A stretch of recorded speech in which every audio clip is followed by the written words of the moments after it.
Bismillahirrahmanirrahim. Assalamualaikum warahmatullahi wabarakatuh. Alhamdulillahirabbil alamin wa bihi nasta'inu ala umuri dunya waddin. Asyhadu an la ilaha illallah wahdahu la syarikalah wa asyhadu anna Muhammadan abduhu wa rasuluh. Allahumma shalli wa sallim wa barik ala sayyidina Muhammad wa ala ali sayyidina Muhammad. Rabbi shrah li sadri wa yassir li amri wahlul 'uqdatam min lisani yafqahu qawli, amma ba'd. Alhamdulillahirabbil alamin, anak-anakku kelas 12 yang Bapak banggakan. Pada pertemuan kali ini kita sama-sama belajar pada bab 3, yaitu dengan judul Membuka Nurani dengan Berpikir Kritis. Jadi dalam judul ini bisa kita ambil sebuah garis besar. Ketika hati nurani ingin terbuka, itu kita harus bisa berpikir kritis, yaitu dengan ilmu-ilmu yang benar. Sebelumnya pada bab 1 dan bab 2, bab 1 Bapak share materi, bab 2 Bapak unggah video, bab 3 ini Bapak dalam metode pembelajaran bab 3 yaitu dengan video pula. Sebelumnya kita awali dengan sama-sama membaca doa sebelum belajar. Berdoa mulai. A'udzubillahi minasyaitonirrajim. Bismillahirrahmanirrahim. Raditu billahi rabba wa bil islami dina wa bi muhammadin nabiyya wa rasula. Rabbi zidni ilma warzuqni fahma. Amin. Silakan anak-anakku buka buku paket kalian, yaitu pada halaman 45 sampai dengan 56, yaitu bab 3 membuka nurani dengan berpikir kritis.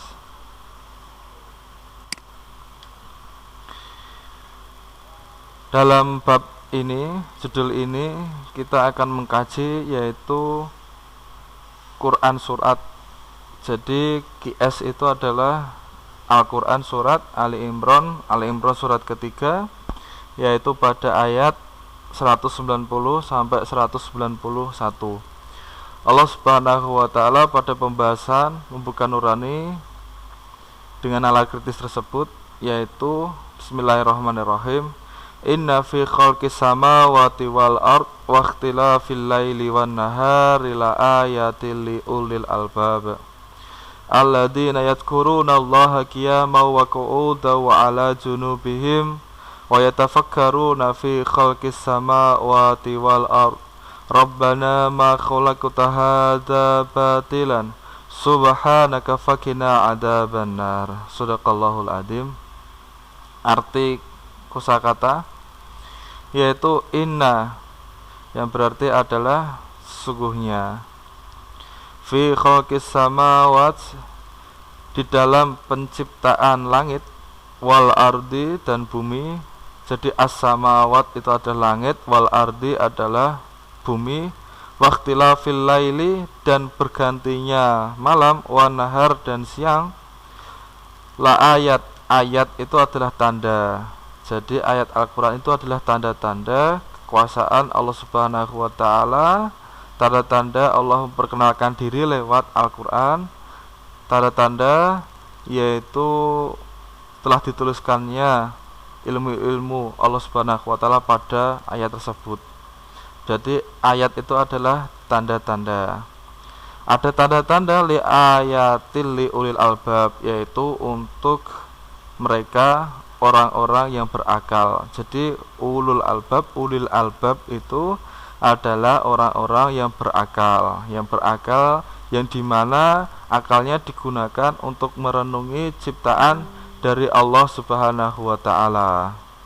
Jika merenungi kemudian bertambah iman seseorang, berarti dia termasuk orang ulul albab, yang dimana ulul albab dia memiliki suatu sifat, yaitu alladzina yadhkuruna Allah, dia senantiasa ingat pada Allah Subhanahu wa ta'ala, wa qu'udan, dalam keadaan duduk, wa ala junubihim, dan keadaan berbaring, wa yatafakkarun, dan dia senantiasa merenungi ayat-ayat Allah. Jadi orang yang disebut ulul albab, dia senantiasa zikir pada Allah Subhanahu wa taala, ingat pada Allah Subhanahu wa taala dikala dia duduk, dikala dia berbaring, dan dikala dia berjalan-jalan di muka bumi ini.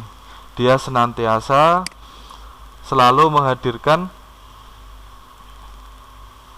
asma-asma Allah Subhanahu wa taala, yaitu adalah sesuai dengan hadis Nabi, subhanallah walhamdulillah wala ilaha illallah wallahu akbar. Subhanallah, maha suci Allah, alhamdulillah, segala puji milik Allah, wala ilaha illallah, dan tiada Tuhan selain Allah, Allahu akbar, dan Allah Subhanahu wa taala yang maha besar.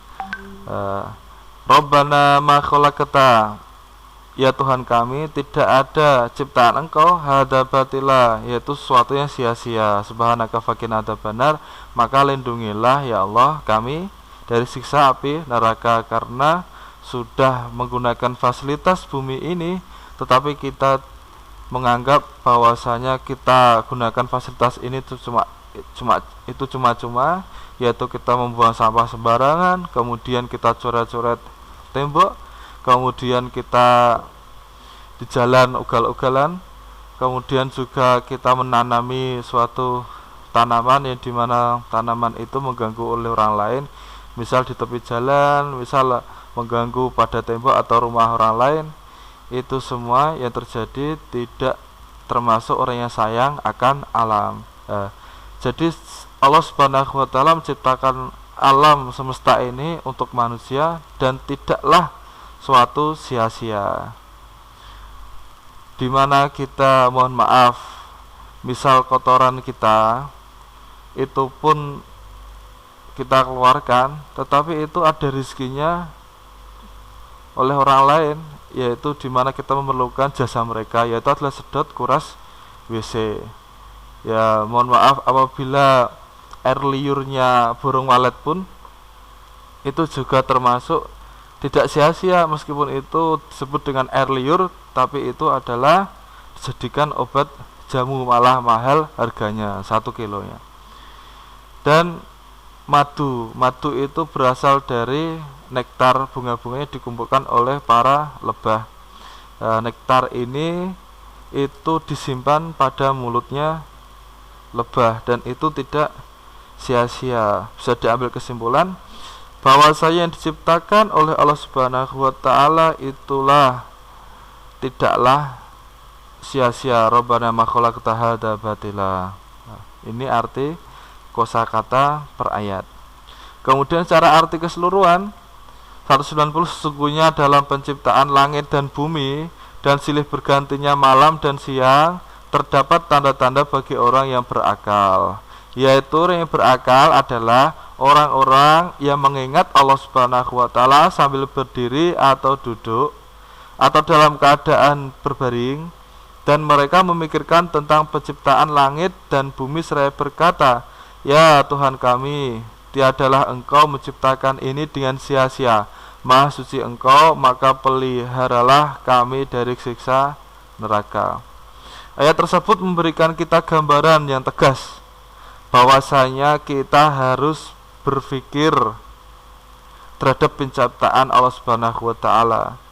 Jika kita orangnya dasar, di manakah Allah, kemudian Allah itu bagaimana wujudnya, dan Allah sekarang di mana, maka dalam ayat ini bisa kita ambil pelajaran, cukup kita merenungi, cukup kita berpikir terhadap penciptaan dari Allah Subhanahu wa taala yang berada di langit maupun di bumi.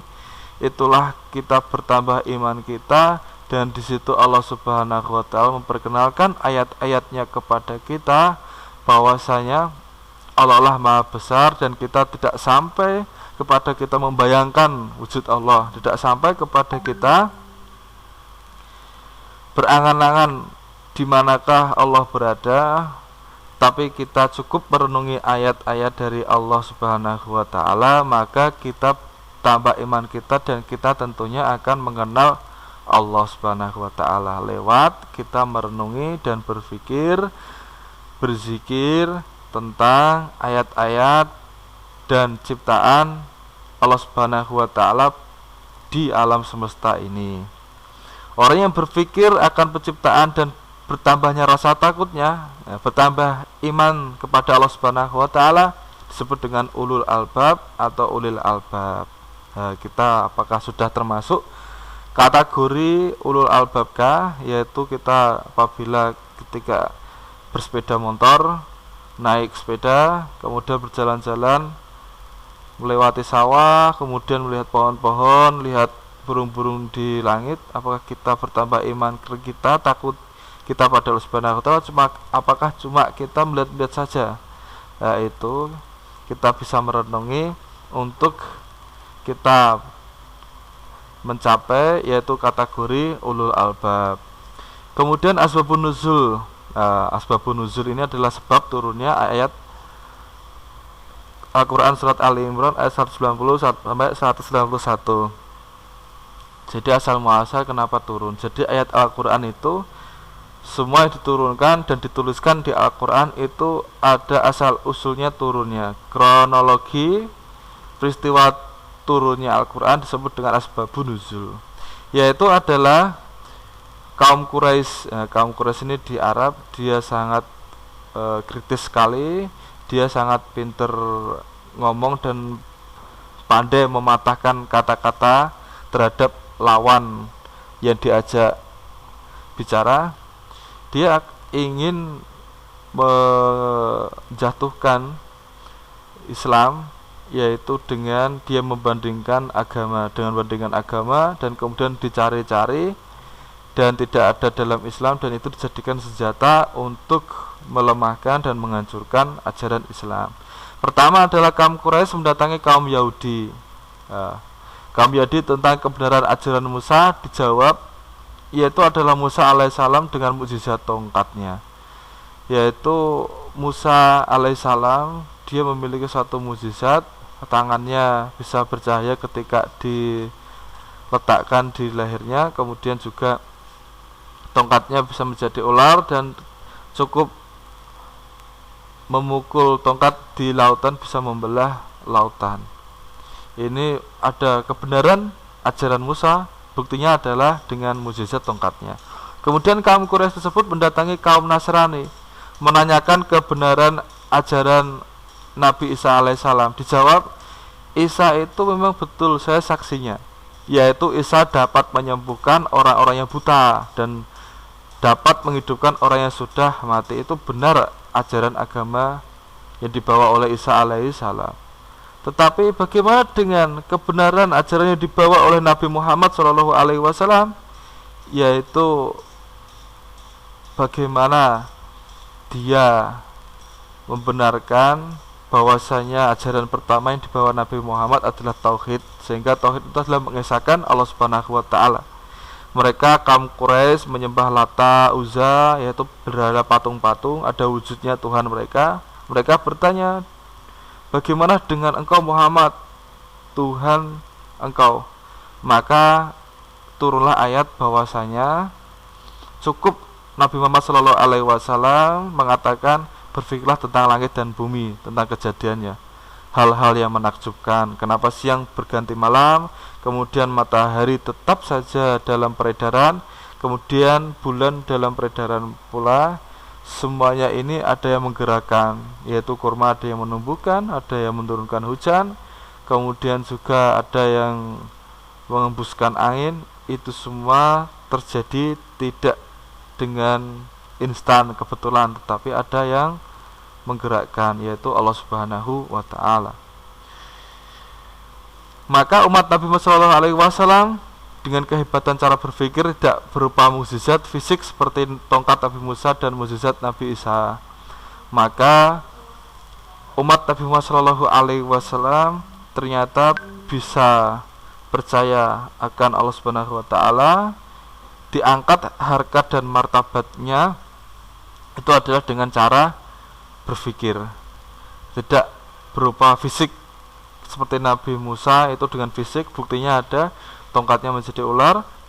Nabi Isa alaihissalam juga dengan fisik dapat menghidupkan orang yang mati, kemudian juga dapat menyembuhkan orang yang buta. Tetapi Nabi Muhammad SAW mukjizatnya yaitu adalah dengan merubah cara berpikir umatnya. Mukjizat Nabi Muhammad SAW, cara berpikir inilah itu semua diajarkan, dituangkan pada Al-Quran. Maka mukjizatnya Nabi Muhammad SAW adalah Al-Quran yang sampai sekarang ini masih bisa kita pegang, masih bisa kita baca, dan masih kita bisa merasakan suatu kehebatannya. Maka orang yang cerdas adalah mereka yang berpikir menembus kehidupan dunia yaitu akhirat. Jika berpikir dunia saja, bagaimana kaya dan melakukan kejahatan di dunia, disebut dengan orang yang bodoh atau jahiliyah. Maka lewat ajaran Nabi Muhammad SAW yaitu dengan Al-Quran, maka umat Nabi Muhammad SAW diajarkan yaitu suatu cara berpikir menembus suatu kehidupan dunia yaitu adalah akhirat. Maka orang yang cerdas yang bagaimana mempersiapkan amalan-amalan bekal untuk nanti di akhirat kelak. Kemudian berpikir kritis tentang penciptaannya. Bagaimana kita sudah banyak mendengar ayat afala yang duruna ilal ibli kaifa khuliqat, sebagaimana unta itu diciptakan. Unta dapat hidup tanpa air karena punuknya mengandung lemak yang dapat memproduksi air selama 1,5 bulan. Jadi unta boleh dan bisa bertahan tidak meminum air selama 1,5 bulan. Itu luar biasa, dan ilmuwan tercengang dan terkagum-kagum bahwasanya tidak ada bisa dalam titik penelitian itu menghasilkan asal muasal dan sebab mengapa unta dapat bertahan hidup. Bisa sampai kesimpulan yaitu karena punuknya mengandung lemak yang bisa menghasilkan air saja. Itu semua juga tanpa makan, juga tanpa minum, tapi kok ada lemaknya. Itu juga belum sampai dalam tataran penemuan. Yaitu laron dan nyamuk yang memiliki sayap dan menjadi makanan katak, padahal katak tidak memiliki sayap. Laron dan nyamuk. Mungkin kita bisa ambil satu contoh lagi, kunang-kunang, yang dimana dia memiliki suatu bolam lampu ya kalau dalam masa kecil, padahal itu adalah perutnya, tubuhnya yang bisa menghasilkan suatu cahaya. Itu semua adalah ciptaan Allah Subhanahu wa taala. Dan nyamuk ternyata di kepalanya itu terdapat 100 mata. Makanya ketika kita mencableknya di belakangnya, maka nyamuk tahu karena apa? Karena ada 100 mata. Kemudian ada lautan 2 warna, yaitu satunya adalah air tawar, air bening, air jernih. Yang kedua adalah air biru, air laut. Tidak tercampur air laut dan air tawar, yaitu terdapat di Mediterania dan Samudra Atlantik. Bisa digali informasinya di YouTube, ketik saja lautan 2 warna, Mediterania dan Samudra Atlantik. Itu semua jika berpikir betapa agungnya ciptaan Allah Subhanahu wa taala dan bertambah iman kita akan kuasa Allah Subhanahu wa taala. Jadi bertambah iman, kita merenungi akan kuasa Allah Subhanahu wa taala, bertambah takut, dan itu berpikir kritis masuk dalam kategori ulul albab. Kemudian manfaat berpikir kritis: 1, dapat menangkap manfaat dan rahasia penciptaan. Yang tadi, bagaimana hujan itu bisa turun, turunnya juga dalam bentuk air tapi tidak jatuh. Kenapa kok air itu bisa ada di langit? Itu juga dapat diungkap manfaat dan rahasia penciptaannya. Mungkin ada siklus air dari lautan dipanaskan, terbawa ke gunung, kemudian dikumpulkan uapnya menjadi mendung nanti dibawa angin ke daratan, yaitu turunlah hujan. Sampai-sampai di penemuan seperti itu karena ciptaan Allah Subhanahu wa taala. Yang kedua, manfaat berpikir kritis akan ciptaan yaitu bertambah rasa takut kita pada Allah Subhanahu wa taala, menjadi banyak penelitian iptek. Kemudian Yang keempat adalah semakin bersyukur pada Allah Subhanahu wa taala, karena Allah Subhanahu wa taala menciptakan alam semesta ini tidaklah sia-sia. Alhamdulillah, makin bersyukur karena itu semua adalah kuasanya Allah. Bahwa Allah Subhanahu wa taala senantiasa mengawasi kita, Allah Subhanahu wa taala ada untuk kita dan berada di ciptaan-ciptaan Allah Subhanahu wa taala jika kita mau merenungi. 5. Dapat mengantisipasi bahaya dengan gejala dan fenomena alam, yaitu ketika kita melakukan suatu penelitian yaitu tentang gunung, mengapa gunung tersebut ketika ada suara gemuruh, satu, yang kedua banyak binatang yang turun dari gunung tersebut, maka itu bercirikan yaitu akan terjadi fenomena gunung meletus. Mungkin banjir bisa diantisipasi yaitu dengan curah hujan. BMKG, Badan Meteorologi dan Geofisika, tersebut curah hujan dan angin, dan ini indikasi banjir. Itu semua adalah jika kita merenungi ciptaan Allah Subhanahu wa taala, semakin bersemangat dalam mengumpulkan bekal amal soleh, karena di dunia ini fana dan nanti akhirat akan selama-lamanya kekal abadi. Maka kita bersemangat karena kita menangi kuasa Allah Subhanahu wa taala, tentunya dengan mengumpulkan bekal amal soleh yang sebanyak-banyaknya. Ini anak-anakku pembelajaran PJJ jarak jauh pada pertemuan kali ini pada bab 3 kita rampungkan dalam sekali pertemuan ini. Sekian dan terima kasih. Tentunya ada tugas dari Bapak, yaitu resum ringkas hasil pembelajaran ini, kemudian foto hasil resuman Anda, kemudian dikirim ke grup PAI kelas 12 masing-masing dengan caption yaitu nama dan nomor absen. Mudah-mudahan menjadi sebuah ilmu bagi kita, mudah-mudahan bertambah kita dapat merenungi ciptaan dari Allah Subhanahu wa taala, bertambah takutnya pada Allah Subhanahu wa taala, berakibat kita sadar bahwasanya kita harus berpikir kritis, yaitu dengan banyak membaca Al-Qur'an dan merenungi ayat-ayat dari Al-Qur'anul Karim. Sekian anak-anakku, mari kita akhiri dengan sama-sama membaca hamdalah. Alhamdulillahirabbil alamin. Assalamualaikum warahmatullahi wabarakatuh.